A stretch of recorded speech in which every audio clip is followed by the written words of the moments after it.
ကျွန်တော်အခုရောက်ရှိနေတဲ့နေရာကတော့တရုတ်နိုင်ငံဂွမ်ဂျိုးမြို့ပဲဖြစ်ပါတယ်ဒီနေ့ဟာတောက်ကြနေလည်းဖြစ်တယ်ဆိုတော့ကျွန်တော်ကပလီသွားဖို့အတွက် online မှာကြည့်နေရင်ကျွန်တော်ဒီပလီလေးကိုရှာတွေ့ခဲ့တယ်ပေါ့နော်ဒီပလီရဲ့နာမည်ကတော့ Hu Shuang လို့ခေါ်ပါတယ်ဒီပလီကတရုတ်နိုင်ငံမှာရှေးအကျဆုံးပလီတစ်ခုဖြစ်ပါတယ်တမိုင်းမှတ်တမ်းအရဒီပလီကနှစ်ပေါင်း1000ကျော်တချို့တမိုင်းတွေမှာနှစ်ပေါင်း1300ကျော်ပြီလို့ရေးသားထားပါတယ်အစ္စလာမ်ဘာသာနှစ်ပေါင်း1400ကျော်ပါပြီဒီ1400ကျော်တဲ့ဘာသာတစ်ခုမှာနှစ်ပေါင်း1000ကျော်တဲ့ဘာသာရေးအဆောက်အအုံတစ်ခုဆိုတာဘယ်လောက်ထိရှေးကြတဲ့အဆောက်အအုံဖြစ်မလဲဆိုတာခန့်မှန်းကြည့်လိုက်ပါ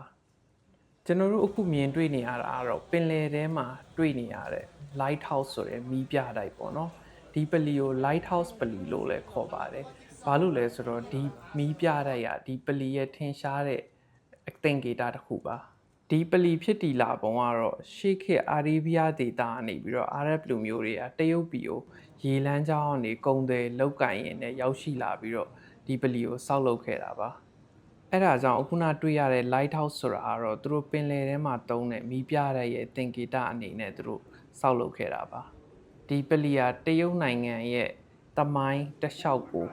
ဖြတ်တန်းလာပြီးတော့စစ်ပွဲပေါင်းများစွာကိုကြော်ဖြတ်လာပြီးပျက်စီးမှုဒဏ်ပြောင်းများစွာကိုခံပြီးတော့ပြန်လည်တိစောက်ထားတဲ့ပလီတစ်ခုလည်းဖြစ်ပါတယ်အခုချိန်မှာဒီပလီဟာတရုတ်နိုင်ငံမှာအရေးပါအရာရောက်တဲ့ဘာသာရေးတမိုင်းဝင်နေရာတစ်ခုအနေနဲ့တည်ရှိနေပါတယ်